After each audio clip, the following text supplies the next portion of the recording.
Good morning, Acadiana, and welcome to another edition of Morning Coffee with Big Al and Special T. We're happy to be coming to you from Cypress Street Radio, AOC Community Media streaming broadcast. Look for us every day of the week. Our 8 a.m. show will start your morning off right.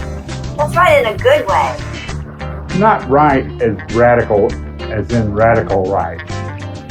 We bring you good ideas, good pastimes, and who knows what else. With a progressive flair. Oh my gosh. Okay, so our 7 p.m. stream is a great backdrop for some decaf and peace of mind. So either way, get your coffee or tea or whatever beverage you like to drink. That sounds like a good idea. Go and back and just enjoy it. Ta-da! Yes, and you can also have a look at us on Facebook too. Yes. If streaming is not your cup of tea. Well, okay, or you can actually go on aocinc.org and you can find it there, or actually you can listen to it live on AOC. So that's pretty cool. Really? Yes. I didn't even know we could do that. Of course, well, we could, it's always recorded, but you can you can listen to other people live, maybe not us. because I'm scared of live shows. I really mess up badly. Remember when we really used to mess up so badly and we'd have to do the whole show over again? Yeah, well, we don't want to do that. No. I have to keep it between the ditches, I suppose. Right. That's good. That's what we got to do. Well, where is your mic, Specialty? It slipped. I thought maybe it did. I don't know where it went. It's somewhere. There, how's that? Oh, that's much better. I'm so sorry. Well, it's okay. I didn't even notice. There. Okay. That better? Oh, yeah, much better. I'm embarrassed. Anyway. Oh, well. What's I going to say? Oh, by the time people watch this show, I don't know whether they will know who won the $5,000 duck for Second Harvest. They are doing that or did that. The schedule had it to be oh gosh, this is the thing that goes with it. It's to raise money for Second Harvest. And the drawing is at City Club. Wait. The drawing is at 3 p.m. at Munkus Park. And everybody can go there for free. Well, that's good. Yeah. If I don't know that they're going to know this on time. But yeah, they had a free day at Munkus Park and somebody won $5,000. They had I know that as of the midweek before the drawing, they had definitely made it past the $10,000 mark for funding, which is good. They want to make $15,000, which will help to feed all of Acadiana. No, all of Louisiana, because a lot of the food that they bring here is from New Orleans. Yeah, it's a pretty amazing. It's a pretty amazing network that they've got going, and they've gotten more and more efficient. And they Second Harvest is actually national, I think, because there's one in Florida too. I've heard of it. I mean, this is like. Well, where does the food come from? Stuff that's not for retail or something like that, or they have some chefs in some places that actually cook the food and freeze it, and then it's delivered frozen in boxes to locations that distribute it locally. Huh, I didn't know that. Yeah, and they have volunteer opportunities where you can go and you set okay, it's like a assembly line where they put different types of food in different boxes, and you put it in a certain order, like okay, beans and enchiladas, and then grilled chicken, and then sausage and rice, like 5 different things. So it's 5 meals. And so they have 4 sets of 5 meals in each box. Hmm. And then they package that all up, and I think they put that in the meals in a box, and then they put 4 boxes in a bigger box, and that goes out. So it's like 20 meals. 20 meals in a box. 5 Sounds times about 4. right. 5 times 4, and then 4 times 20 is 80. So they send those out, and they're like a big box that goes into the trucks, and they go all over the place. They go up to Opelousas, and like they've been in New Orleans, and I think it's really all over, because somebody told me they worked for Second Harvest in Florida, and that they actually had a program where they were teaching people to cook. Huh. So that was pretty cool. So I think that's going to be coming here eventually. And they send out people that teach you about nutrition. They'll send out speakers who will address groups about good nutrition. Yeah, that's a challenge these days, because there's so much. I don't think that the folks like, what are they, Kellogg's and Kraft, like the news that's coming out about food and how much better it is for you if you grow your own, Well, it's amazing, and this is like a rabbit hole if you want to go down it, as far as comparing food from, say, 50, 100, 150 years ago, and the nutritional. I mean, it's like there's a guy that he has a little something every day, maybe a little spiel, but he was talking about oranges, for instance. And when you, if you eat typically, I'm sure there's some oranges that are really good, that are the grounds, the soil that they're grown in is still nourishing to the plant and stuff like that. But it's like it takes 8 oranges nowadays to get the nutrition of 1 orange from 100 years ago. That's amazing. And what he's doing, this is a guy that I ran across a while back, and he's from India, and he's fairly well known. His title, I think his name is Yagi or Maharaji. Well, it's Sadhguru is what his official title is, but he's riding all over Europe right now.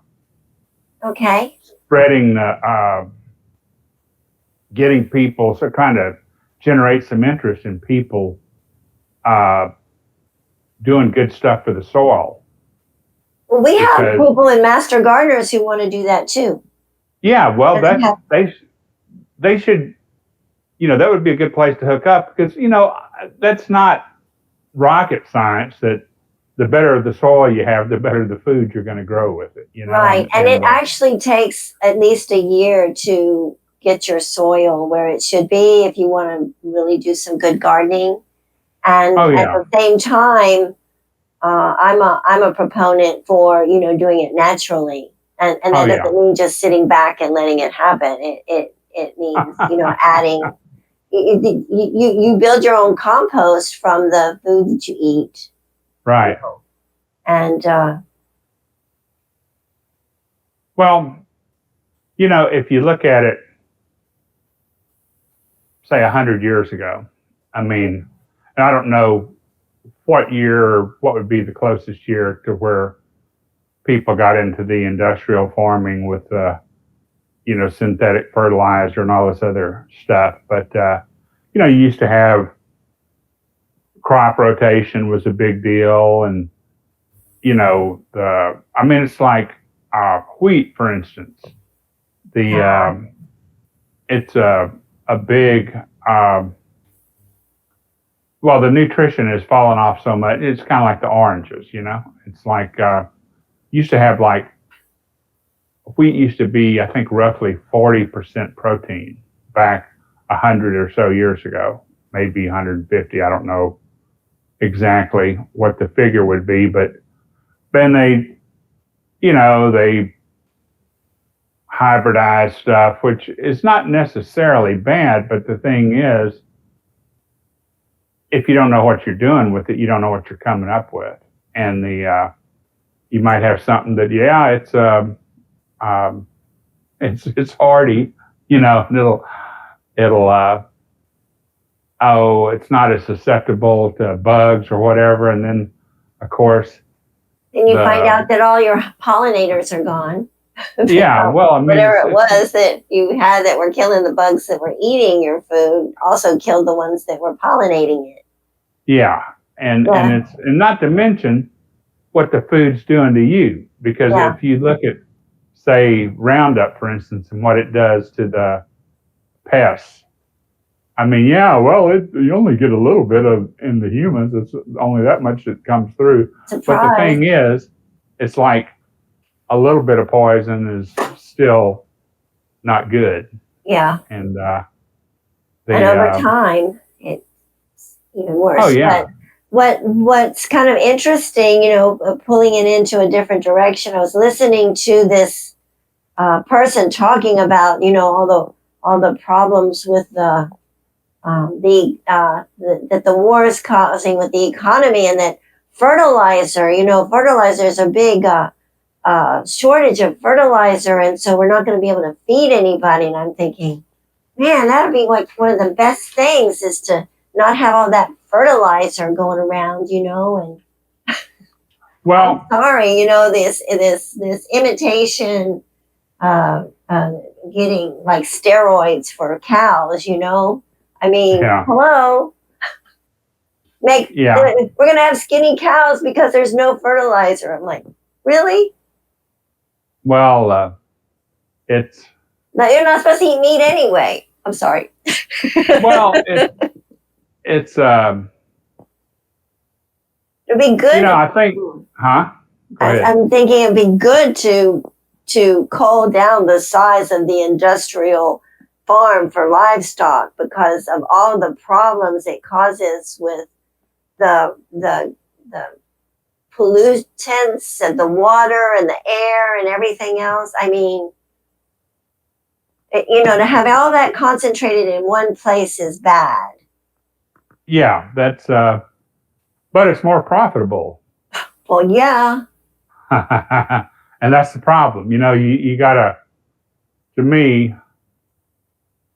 the bottom line is not really the bottom line. It's like, if it's not sustainable, and you have all these, and it's kind of, if you look at the evolution of farming, for instance, or and I guess growing cattle would be in that same basic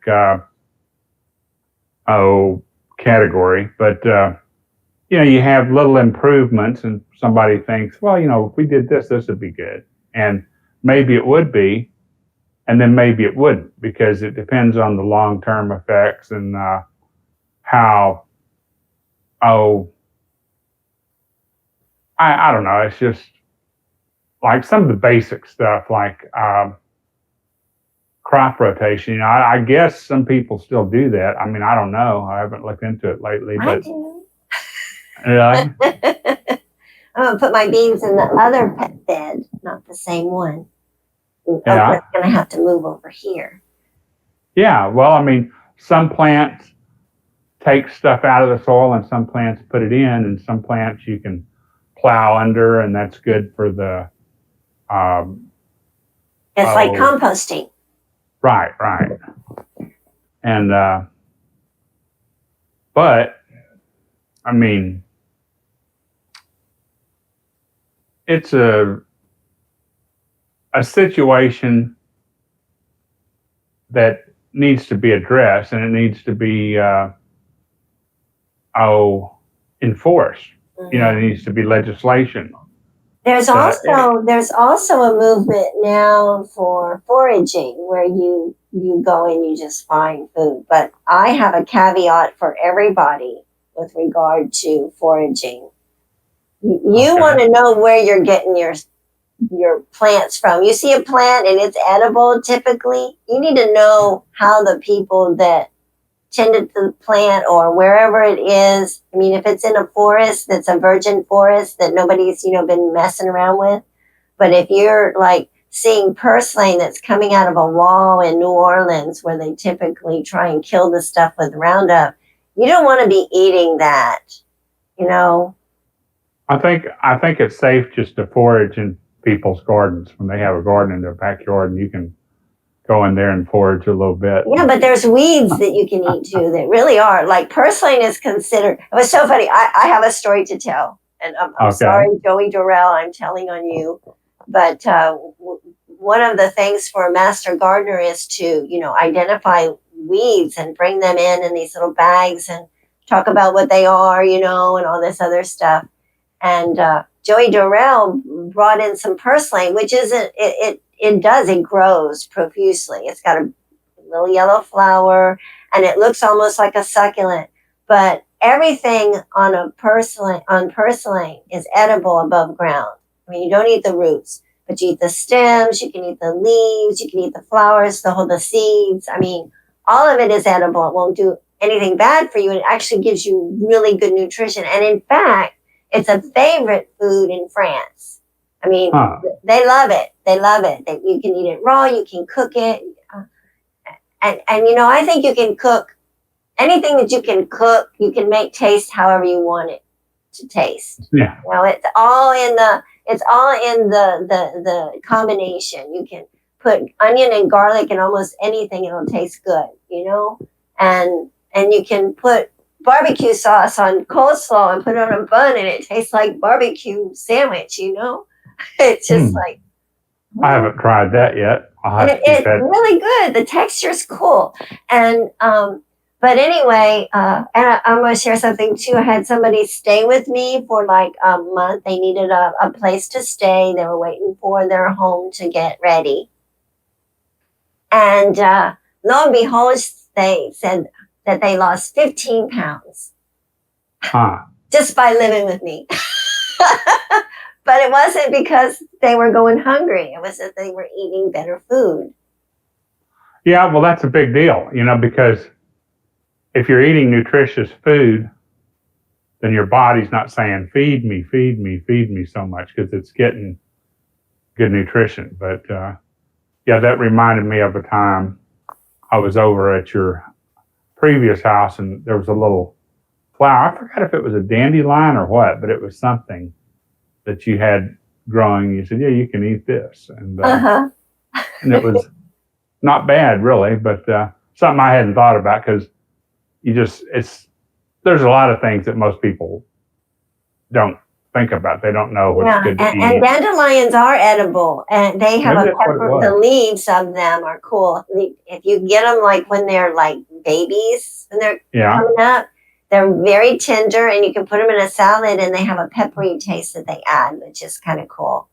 Really? So. Oh, that's. And then they suggest that what you do is you cut the flowers off. And you leave about that much stem, and it makes like a tube, and that's supposedly provides a home for certain types of good insects. I can't remember which kind, but there's some that they like that little tube, and they'll go in there and be safe, whatever. Well, that's interesting. Like can make a home for whatever that little thing is. Yeah. And Yeah. Go ahead. And it's interesting because they had a show. It was a TED Talk, and they were talking all about food and things. And there's this lady that she has an Instagram account that I actually listen to. She's hilarious. It's called the Black Forager, and she's hilarious, funny, you know. But I was like thinking to her, you really need to know where you're getting your food from. But she was saying, you know, that sticky weed that's growing everywhere right now. I mean, it's kind of a light green and it grows up into your plants and it's got all these little balls and things. Supposedly that is related to the coffee family. Do what now? Coffee. It's in the same family as the coffee bean. Huh.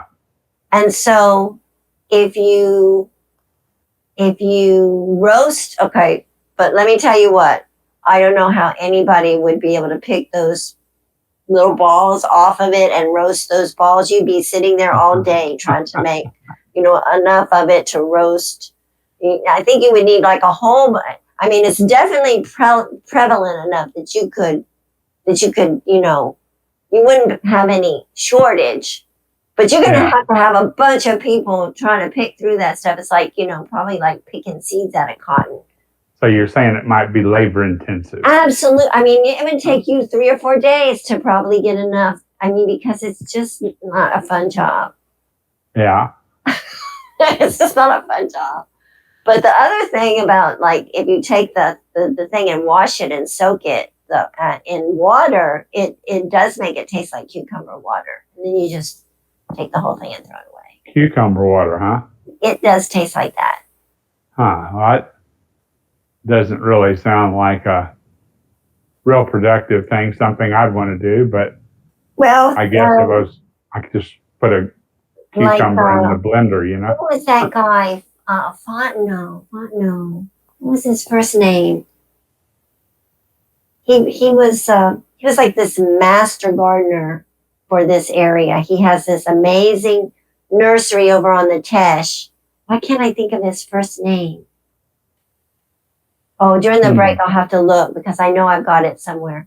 But he likes to put beauty berries in water overnight in a pitcher. Beauty berries? Those ones that are like fuchsia purple. They're just now they're just now starting to put the leaves out again. But they have these big, like, clusters of berries that the birds really like. But I don't even know if I've even heard of those before. He puts them in. I'll have to put some pictures on Facebook so people can see this stuff. But he picks those berries and throws them into a pitcher of water overnight. And he says that when he drinks the water, it's really refreshing. I guess he drinks the whole pitcher of water, you know, throughout the day. And it's nice and cold. And it's infused with beauty berry seepage. Yeah. Not plastic seepage. Yeah. Which is what most an infusion, I suppose. Mm-hmm. Yeah. So that's pretty cool. Well, yeah, there's some possible disruptions to our global food supply going on these days. Well, that's why they're talking about so much about foraging and, you know, doing your own gardening and things. But anyway, and one point is that, you know, once you get started, where you got your soil and stuff, it's really nice to just be able to pick up seed, which is a lot less expensive than having to buy the plants that are already grown. Yeah. You know, you get like hundreds of seeds for like $2, as opposed to one plant for. Well, you know, another interesting thing to me, and you probably run across it, but the vertical gardening. Yes. I mean, that's another way to Save space. Yeah, to increase production per square foot or whatever. But Well, we'll have to look into that too. But I know that there's certain varieties that grow vertical, actually of spinach even. So that's kind of really? cool. So we have to put a picture of that on Facebook too. We're gonna have fun on Facebook. This morning coffee on Cypress Street Radio. And you know what I'm going to do? I think we're about to have a break, and I'm going to go look up that guy's name because you're going to recognize him. That sounds good, but that's why I'm strong for the spinach.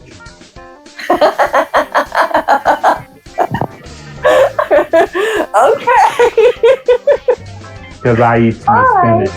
That's funny.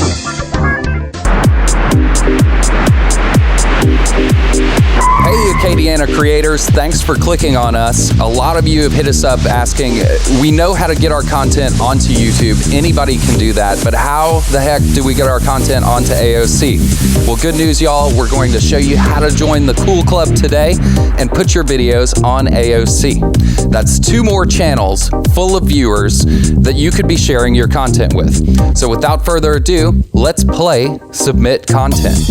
All right, so I have my video file here. It's the same one I can upload to YouTube. Now I'm going to go to this address, aocinc.org, or you can just search for AOC Community Media on any search platform. Anyway, when we're there, we're going to go hover over Make Media, and then we're going to click Submit Programming. Pro tip, bookmark this page, put it right next to your YouTube bookmark, then you're good to go. Click that button. Select the file that you want to upload and hit the button. Now finish up the information form on the page you were previously on. Let's time lapse that.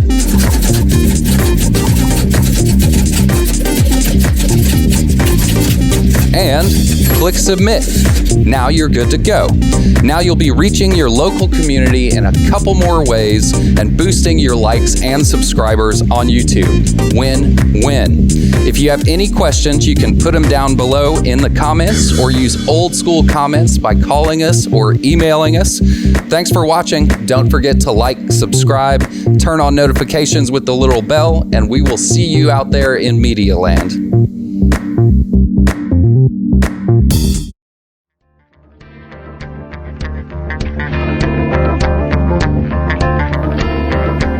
I'm back, and I found the book, and his name is Bill Fontenot.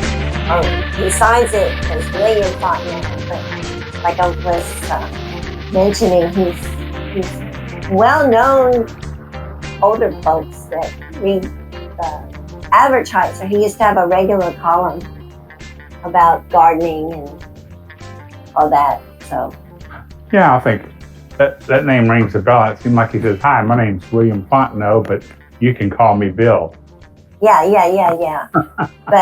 but just like perusing through this thing, it's got like 4 pages of like look at this thing lined up of edible plants. You know. Yeah, there's all kinds of stuff. Here in Louisiana, and there's like 2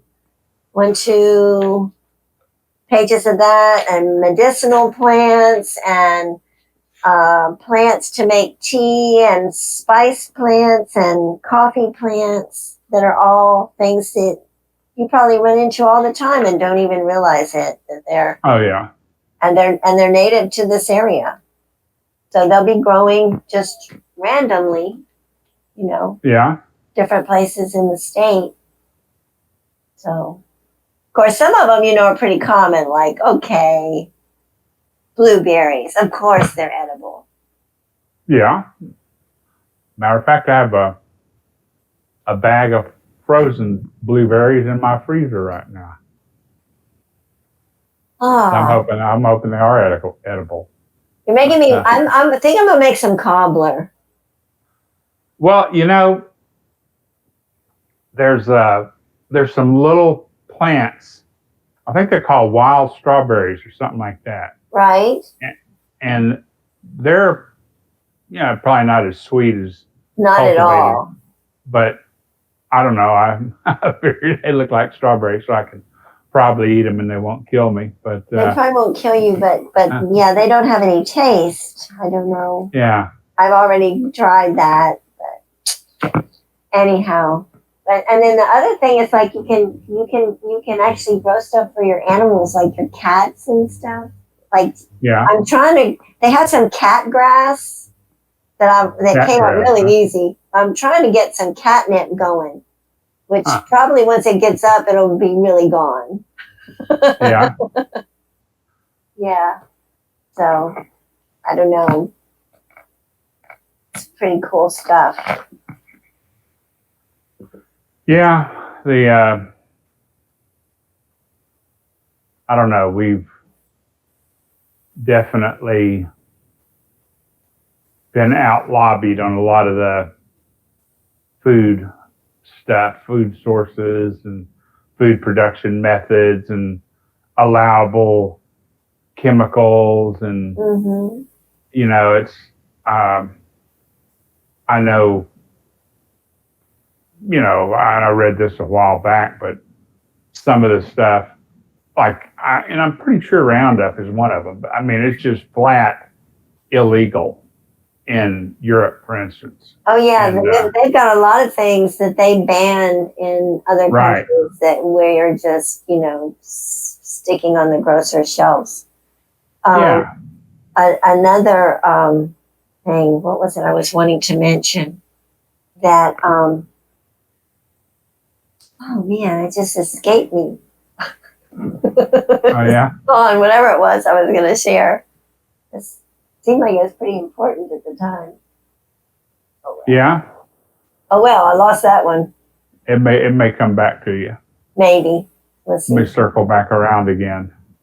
Yeah. Something to do with plants or farming or something like that, or Yeah, it's sort of an offshoot from that somewhere. yeah. Oh, I don't know. I don't think I'm going to be able to pull that one back. Well, maybe it'll, like I say, maybe it'll come back to you and surprise you. Yeah, maybe. So, I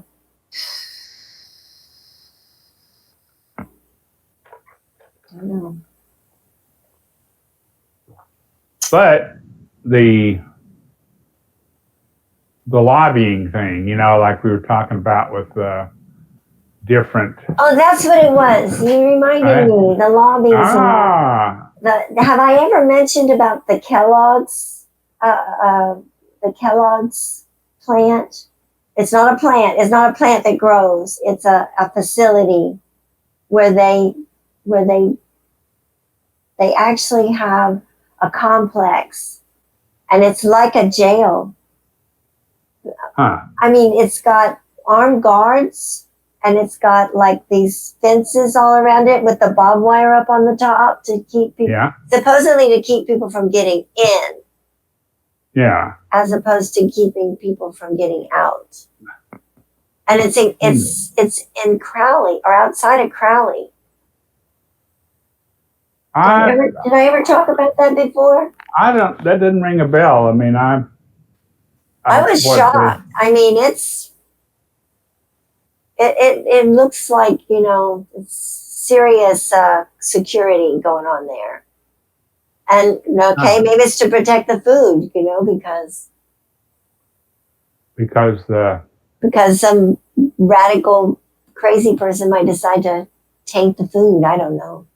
Or wow, I hadn't heard about that. I mean, I was thinking about Tony the Tiger, but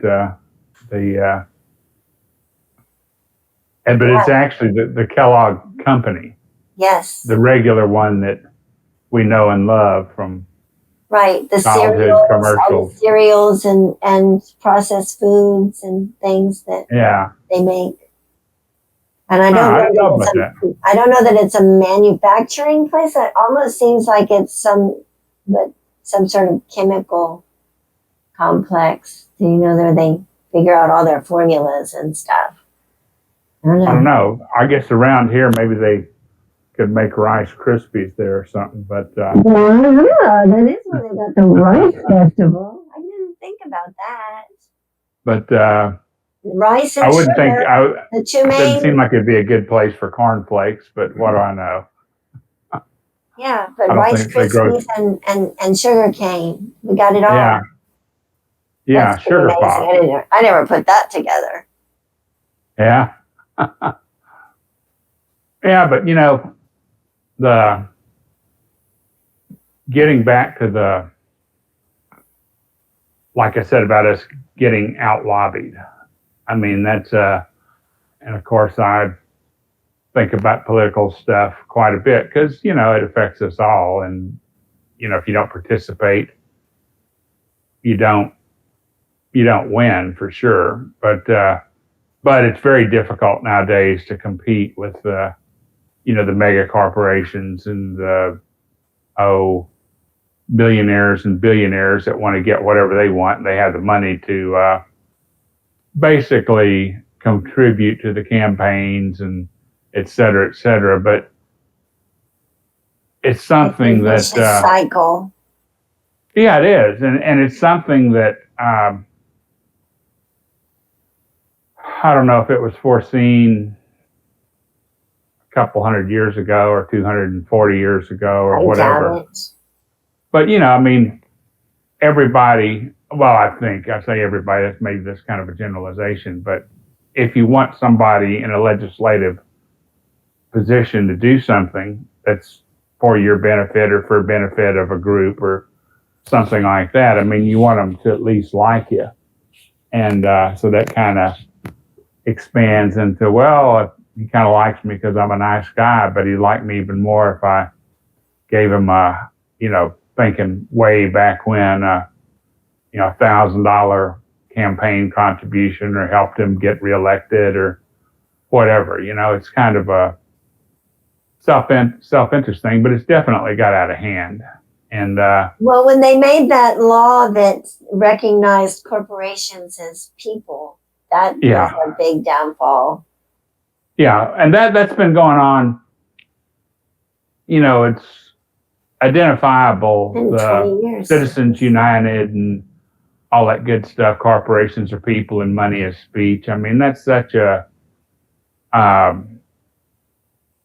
It's kind of, to me, it's like if you don't like a store, the politics of a store or something like that, it's kind of it's in a sense, it's kind of saying something if you don't do business there anymore.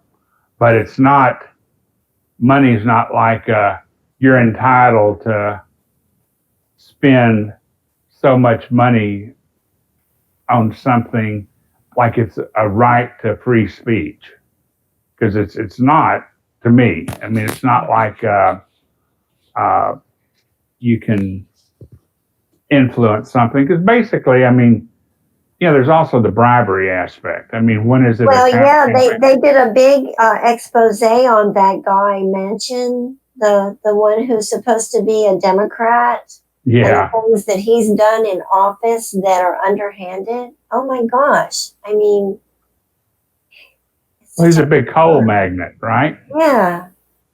And, I mean, we definitely have people that. I mean, they put things in legislation to help like a certain company. It ends up that they are set up in line to be like the only supplier for that company. That's one of the things that he did. And I'm like, come on, give me a break. This is just, to me, that's to me, that should be jailable. Yeah, it's definitely, to me, it seems like malfeasance to me. I mean, because these people are supposed to be representing others, not themselves. Right, representative of whatever geographical area. Like it could be a local area, it could be the, around here, or it could be the state, or it could be the country. But ultimately, they're up there, they're supposed to be serving other people, not their own interest to enrich themselves. I have a story, a local situation kind of like that, where there was a bill put before the state legislation about crawfish. Oh, yeah? Catching crawfish, and they decided that they needed to change the type of wire that could be used. And my expectation is, but part of the argument was probably that, you know, it was better and safer and, you know, took other things into account, but just a specific type of pattern for the wire. And it Yeah. turns out that this guy's brother-in-law or whatever had a plant that had made this new type of wire, and that's the one who benefited from it. And all the crawfishermen were hurt because they had to buy this other type of trap that they didn't have, you know. Fancy that. Imagine that. Yeah, that's I learned Yeah, that that's the from problem. Greg Gerard, who was like living over in Henderson. He's passed away now, but he was talking about some of the things that they had to deal with that were due to legislation that just was unfair and hurtful.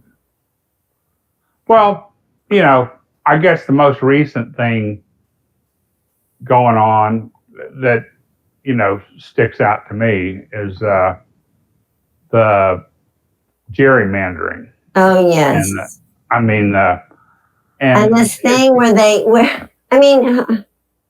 how much more in your face can it be that something is not right when you're supposed to have equal representation under the law, and then you say, oh, no, even though we've got, you know, a different situation, a different demographic, we're not gonna go with that. We want it to stay the same way that it was before. Well, you know, it gets down to, if you have something that people want, you know, say, well, let's do this and it's good for everybody, and this is my position on it, you know, and then it ought to fly. You know, you shouldn't have to manipulate people and, make it to where, you know, all this stuff about all these imagined possibilities of people getting to vote that maybe shouldn't be able to vote, which is the percentage of that is so minuscule. Yeah. You know, it's almost not there. But but I will say John Bell did veto the to his credit. Redistricting. Right. Now, well, I don't know what the permanent how it'll end up, you know, permanently, but it's like, if you have a group, and it's generally one group that always, you know, consistently tries to misrepresent stuff or make it to where some people can't vote, or, you know, come up with these imagined threats to free voting, when in fact it's like they're the ones that are doing it. I mean, it's like, you know, oh, you can't give people in line water. I mean, you know, give me a break. I mean, what kind of... That was just so outlandish. Yeah. I couldn't believe that they would come up with something like that. Yeah, I mean, if you're going to have a participatory democracy, they ought to do everything they can to make it where as many people as possible vote. Yeah, because that's wide open. To me. It's really, if you want a representative democracy or a democratic republic or whatever you want to call it, you know, people try to throw around, well, it's not really a democracy, it's a republic. You know, well, who cares? You know, yeah. But I will say that it's one person, one vote, not one person, three votes. You know that. Oh yeah. That gets back into the money is free speech thing. You know, if you have the money, if you have so much money that you can, do an ad campaign for somebody.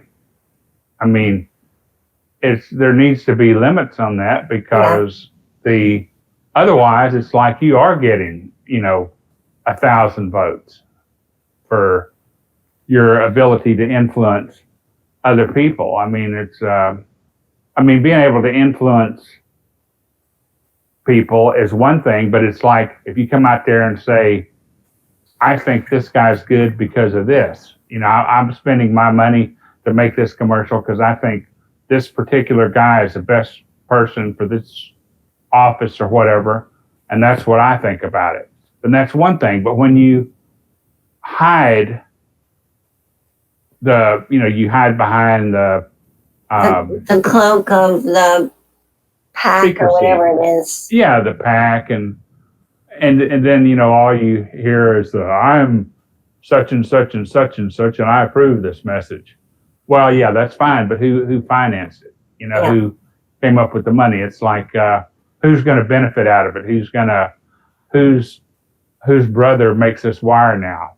And that all the poor crawfish fishermen are going to have to. Maybe that's why crawfish is higher this year because of that wire. No, this is a long time ago. It might be now. I mean, the offset is that, but I think that anyway. I mean, the damage is done way back. So. Yeah, that's the thing. A lot of times, you don't know this because there's not enough disclosure, and then 10 years later, you think, hey, it seems like crawfish has gone up higher than it should be. And then you dig into these little things that actually happen and say, wow, Billy Bob and his brother, that's how this happened, because this guy had this wire process and now everybody's got to make their crawfish traps out of it. That's interesting, though. That might be the great crawfish caper of whatever of the century. Whatever year have, huh? Of the century. Yeah. But so be careful. Oh yeah. Well, do your homework. Well, when you have companies and having corporations, access to the information too. well, having access to it and knowing who wrote the bill. Mm-hmm. When you have the different companies or different corporations writing the bill, this is what we want, and we'll write it all out for you. All you got to do is put it on the floor. And what's the name of that? God, I can't think of it now. It's a specific. It's a big group. It's kind of an all-encompassing group that goes around and makes legislation for different things, and they have all T's crossed and the I's dotted and whatever, and they just put the bill. They get some legislator or whatever that's support it. Yeah, and it's a. It's almost like in journalism too, for the newspapers and all, there are certain times that they're looking for news, and if you manage to come in with something that's the right size and easy to use as filler, they're happy to get it, Yeah, ALEC, that's the American Legislative Council. It sounds good enough, right? But when you look at who's financing them and what they're doing, that's the ones I was talking about, ALEC, and I'm sure some people have heard about that. There are groups that do that try to do the homework for us and help. The League of Women Voters, which is nonpartisan, and they do a lot to try and help us, be able to understand the legislations that are coming through. And that PARS group that goes through all the different amendments and changes that we get to vote on. I'm always grateful to the work that's done for that. So, yeah, the League of Women Voters in particular.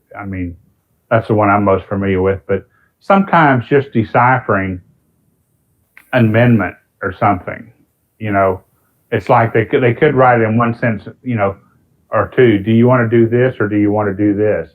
But they got to make it into a paragraph that you can't read in the time that you're supposed to be in the voter box. Right, oh my gosh. exactly.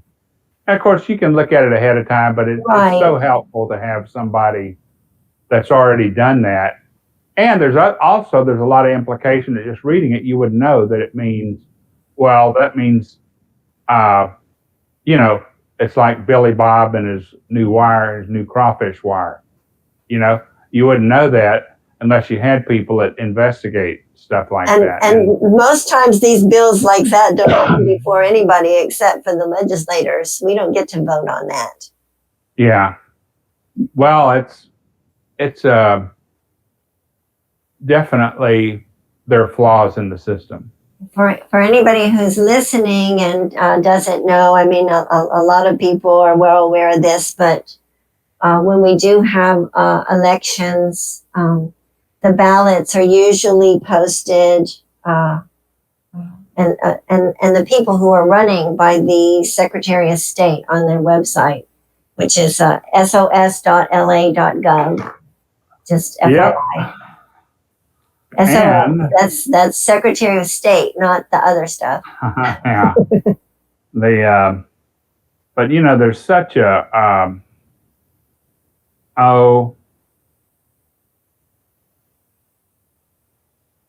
go vote.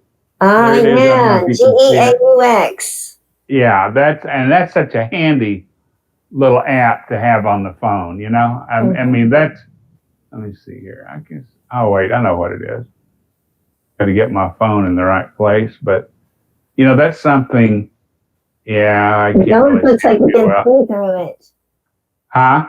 Almost looks like you can see through your phone. It's invisible. Yeah, I know. It's my stealth reflection. Phone. But it's that's one thing you got to say. I don't know who did it at the Secretary of State's office, but they did a really good job on that. I mean, that was it's an excellent little app. I mean, all I got to do is open the app and, it gives me the information about my voting status or what elections are coming up or what's on the, I think it was the Secretary of State that was before Argyle or Argyle. Ted Simmons. I don't know, but it's definitely something I think I could highly recommend. But I think we're running out of time again. So the big message is to look for Go Vote, GEAUX vote. If you don't have it on your phone, try and get it on there. Be an informed voter as much as possible. Use the tools that are nonpartisan to understand the legislations that we do get to express our voice, and eat well. Yeah, find good stuff to eat, and that's another thing you can have an influence over. Yes. How to get our public servants to serve the public and help us get good food. I'm all for it. Yay! Well, okay. See you on Facebook. I'm gonna put those pictures up. Okay, very good, and we'll see y'all next time, I suppose. Bye. Hasta la vista.